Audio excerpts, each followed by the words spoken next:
Congratulations. Thank you, Robert. Thank you. I'm truly delighted to be here. I'm honored and I'm deeply touched to be part of this evening. Thank you.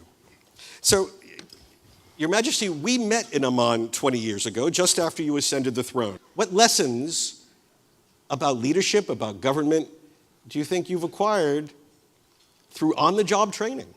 With all the challenges that we have in our part of the world, you always have to look to the positive. You always have to reach out and do the right thing. And I think there's no time more pressing than today. The old adage that for evil to succeed is for good men and women to do nothing. So as challenging and as confusing as our part of the world looks, I am optimistic. We will move to the future. And I get that inspiration not only from my family, but from young men and women in Jordan that have that aspiration to make life better. And Jordan is just a small part of the Middle East that I think youth want to move forward, live together, and make a better world for themselves. And that's what gives us, I think, the energy to continue. So we rarely hear an optimistic note, and so I'm delighted that you would say that. Look, the video that we showed a moment ago opened with the rise of ISIS, what you in the Middle East call Daesh, an Arabic acronym. We've just had a major milestone, the death of the founder of ISIS. Following the destruction of the territorial caliphate, the semi-state, not real state, but the semi-state. But the problem of what ISIS is and what it represents certainly hasn't disappeared. How would you describe the challenge of radicalism and extremism in this era today, to Jordan specifically and more generally? The challenge that we have is a global challenge. So ISIS has been defeated maybe in Syria and Iraq, people can say, but it's not been destroyed. And actually in the past couple of months, we've seen a re-emergence of them close to our borders and in western Iraq. But it is a global issue. Until politicians understand who the enemy is, it's 2 steps forward and 1 step back. The challenge that we have is those that believe, sort of the outlaws of what we call of Islam, Daesh, what we call the Takfiri jihadist, is going to be a challenge for all of us. You have them all over the world, and because of the internet and social media, we're going to have a problem wherever we are in the world in being able to deal with this. So unless we call the enemy and those that support them for what they are, it's going to take a long time for us to be able to deal with this. 8 years ago, protests swept across the Arab world. Now, turn on the television, protests sweeping across the Middle East again. Algeria, Iraq, Lebanon, extending all the way to Iran. What's going on? Is this different than the last time? Well, again, we've got to all remember that the Arab Spring was led by youth that were extremely frustrated and wanted opportunities. I hope we look back at that point in history, and it is obviously a very defining road for us in Islamic and Arabic history. And I think we'll look back on it and say that was a crossroad that we needed to cross. And there are very many analogies, obviously, with Europe during the inter-Christian challenges that they had 400 or 500 years ago. And I think that's where the crossroads we are at today. So one thing one can say, looking at both waves, the monarchies seem to have avoided this. Jordan, Saudi Arabia, Morocco. What's the secret recipe?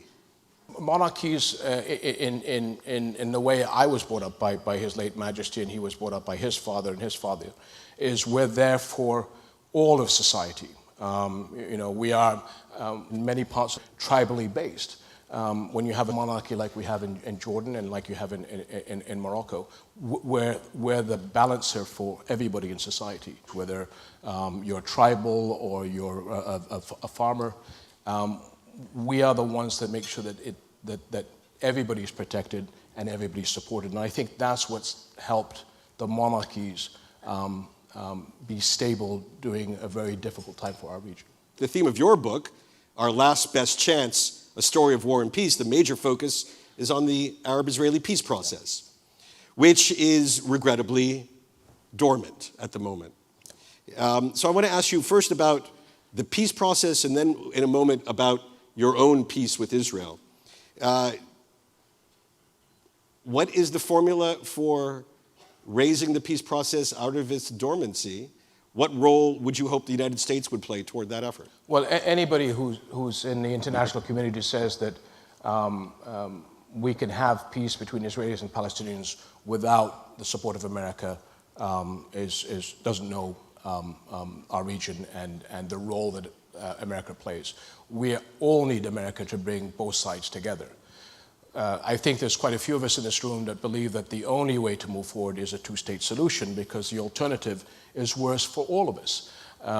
Because then it becomes an Israel looking inwards, which none of us can afford. We then have an immediate challenge of equal rights, which again is something that we can't deal with.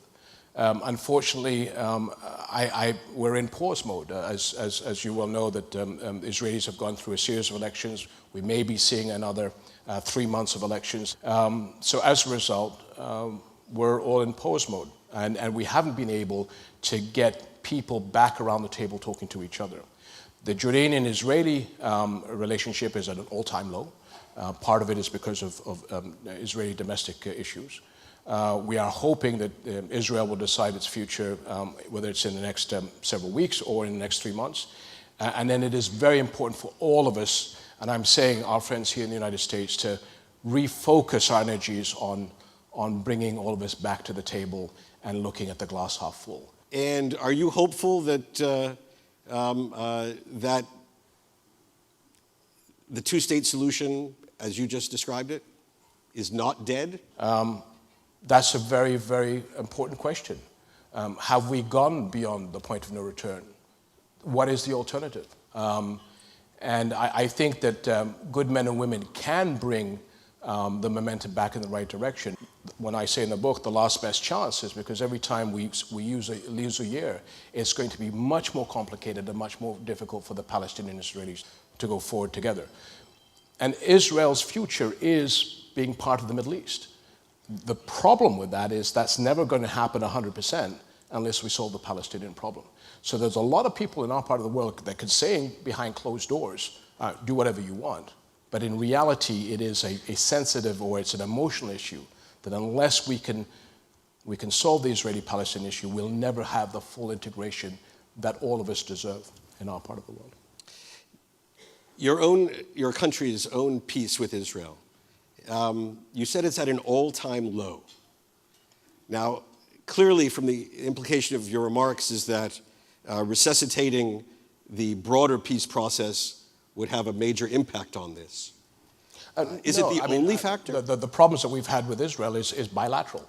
Part of it is internal politics, I understand that, but not at the expense of something that my father and the late Prime Minister Rabin fought so hard to achieve as a symbol of hope and opportunity for Israelis, Palestinians, Jordanians, and others. And again, we have to remind people that the Israeli-Jordanian peace was done without the Americans. It was Israelis and Jordanians sitting together because they had the confidence in each other to create this peace. Now, I hope that whatever happens in Israel over the next 2 or 3 months, we can get back to talking to each other on simple issues that we haven't been able to talk about for the past 2 years.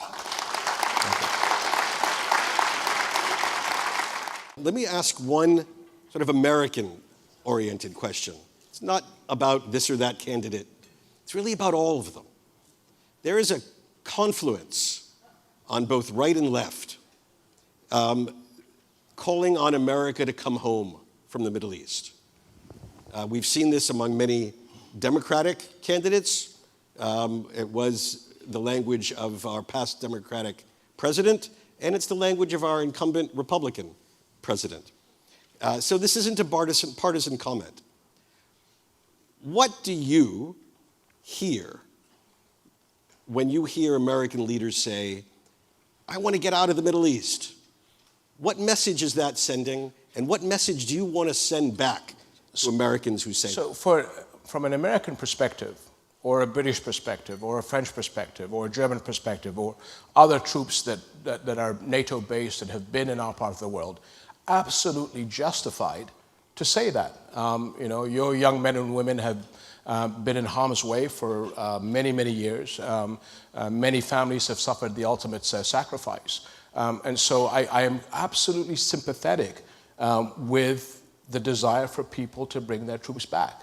The issue from a historic point of view and from our military background, unless you solve the problem, you're going to come back and have to revisit it at a tremendous cost to everybody.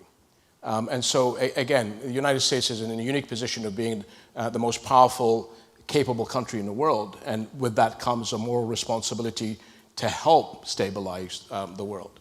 So from an ex-military point of view, and this is my personal opinion, sometimes when you move out of a campaign before it's over, you're only going to be back tomorrow to try and fix it again, having lost all that ground. So again, it's an American decision. Nobody can fault Americans for wanting their loved ones back. But they'll be back unless we solve it. And that's the problem. This is a global fight that we're all in this for the next decade. And I always said to myself that I hope that the military part of it is the short term. The long term is going to be changing people's minds. And part of that is, as I alluded to, the internet and how people are going to be recruited and understanding who the enemy is. Just know that there is a younger generation of people in our part of the world that just want to get on with their lives. Whether you're Israeli or Jordanian or Palestinian or Yemeni or Iranian, we want to be able to find jobs, we want to settle down with a family, we want to be able to move on. When you look at the glass half full, people just want to move on with their lives. And we forget that too often. If you ask Israelis and Palestinians, if we can bring you a peace, they're going to vote for that. Believe in your people because they do want to have the right thing, but give them that opportunity. And I'm not talking just about our part of the world in the Middle East. This is all over the place. So give the young people your love and your consideration because they will make the world better if we give them a chance. Ladies and gentlemen, please join me in thanking His Majesty King Abdullah II of the Hashemite Kingdom of Jordan. Thank you very much.